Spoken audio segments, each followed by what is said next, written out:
Welcome back, everyone, here to Bronx Talks. The trade deadline is really, really close.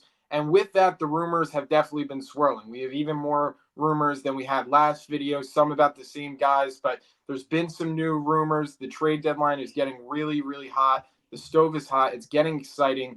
The Yankees already have made a move. They brought in Jazz Chisholm the other day. So it's been an exciting deadline so far. I think more moves are definitely on the way. So here's some more Yankees trade deadline rumors for you guys. Yeah, this first one just came out that Nestor Cortes has popped up in trade talks, and that was reported by John Heyman.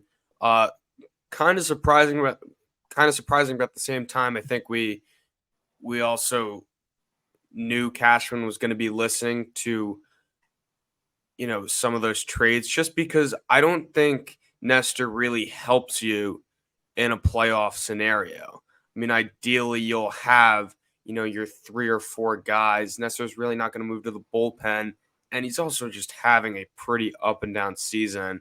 And I know he's had some good stretches. I know you can look at the home and away, but to be honest, I don't think there's really anything behind it. I think he's kind of gotten a little bit lucky this year, and I think the stats could actually be in a much worse place than they actually are right now. So if there is a team that likes what they see in him and you're going to be able to get something, whether it's a swap or even prospects, I don't hate it. Yeah, I think the Yanks could definitely make a swap and, bring in a bat, potentially a reliever. They did this in 2022 when they traded Jordan Montgomery to the Cardinals for Harrison Bader. So it's something they've done before. I could totally see the Yankees, swapping Nestor Cortes for a bat reliever. And the Yankees have done this before. Up next, we have Yandy Diaz, Christian, and Chris Kirshner says that the Yankees are, in fact, interested in Yandy Diaz. We've heard a bunch of rumors about the Yankees and the Rays. Isaac Paredes went off the board yesterday for the Yankees, getting traded to the Cubs, but there's been a lot of scouts at the Rays games from the Yankees. I think Yandy Diaz would be a great fit in that Yankees lineup. He does a lot of damage, and I think it would be another impact bat that the Yankees could add to their lineup. I would love him for sure. Yeah, I'm really pushing for the Yankees to get him. I think he's one of their best options. Even if he's only going to play a few games at third, because he's pretty much played mostly first base this year with Isak playing third. I still think it makes sense. And then, you can find Ben Rice playing time if he gets hot. But yeah, I would definitely. He would be at the top of my list. Next up, we have Luis Garcia, not of the Astros, of the Angels, relief pitcher, would be a pure rental. And this guy has some pretty good stuff. And, we've been talking about it a lot, but the Yankees need bullpen, and they haven't done anything yet. And, even if they were to go out and get, a guy like Pete Fairbanks, is that really enough? I don't think so. I mean, especially after this Boston series, it is so thin, the bullpen. I think you need at least 2 relievers, and they don't both have to be, Mason Miller level, but I think you need 2 guys that can be slotted in the back end of that bullpen. Yeah, Luis Garcia, you could add him to that bullpen. I know there's been a ton of teams interested in him, so we'll see what happens there. Up next, we have Pete Fairbanks. And, on Saturday, when the Yankees traded for Jazz Chisholm, right after Randy Miller came out and said that the Yankees were in serious talks with the Rays about acquiring Pete Fairbanks, we know the Yankees have shown interest. Brian Hawk would then tweet after that, and he basically said that nothing's close. So who knows what happened there.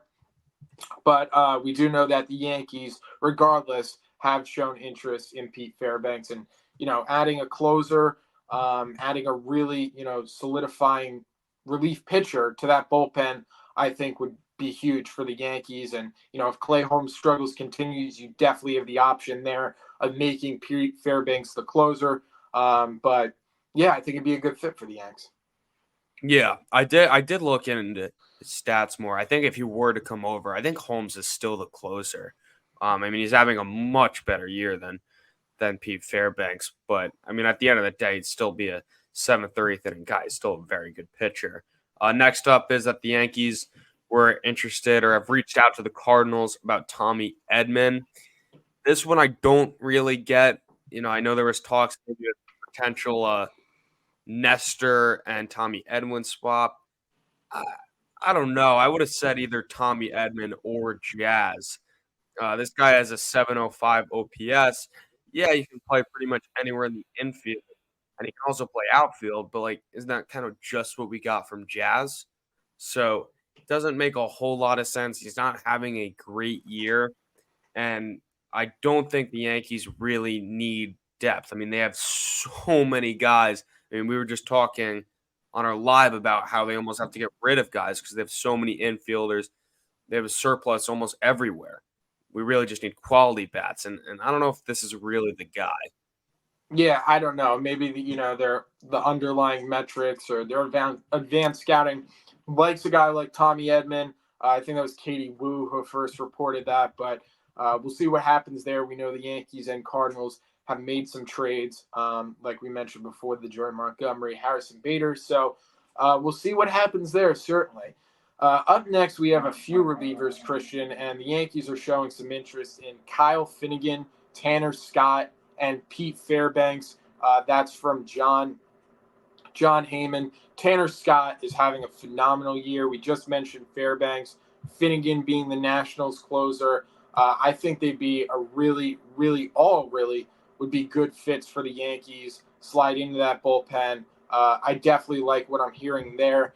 And then Jim Bowden tweeted right before we came on also that I think the Yanks, Orioles, Royals, and Red Sox are all competing for Tanner Scott, I believe. So Tanner Scott, definitely probably the best reliever on the market. He's having an incredible year. He'd be awesome for the Yankees. So we'll see if the Yankees bring in one of those three relievers. Yeah, I think Tanner Scott would be a 2016 Andrew Miller type for the Indians. I mean, he is having a ridiculous year. I think he would make the Yankees bullpen one of the best in baseball. Just one guy. So he is probably the guy I want the most right now, aside from third baseman. And the last one, I mean, I'll try to be unbiased, but Blake Snell, the Yankees have interest in him per John Heyman. He has over a 5 ERA this year. We were both kind of pushing for him in the offseason. They didn't end up getting him. I'll just say now does not seem like the time. Yeah, I don't know. I mean, maybe he could figure it out. I mean, the talent is certainly there. He won the Cy Young in 2023. I wouldn't be opposed to it if you find the right deal. But yeah, I think John Morosi said on MLB Network that he thinks there's a greater than a 50% chance that Blake Snell is traded. So who knows? Maybe he gets traded, and maybe a couple days from now we're like, oh my God, Blake Snell is a Yankee. If he figures it out with the Yankees, the talent is there. You could literally be adding an ace to your rotation. So you got to find the right deal. Of course, he's making a lot of money, but we'll see what happens there.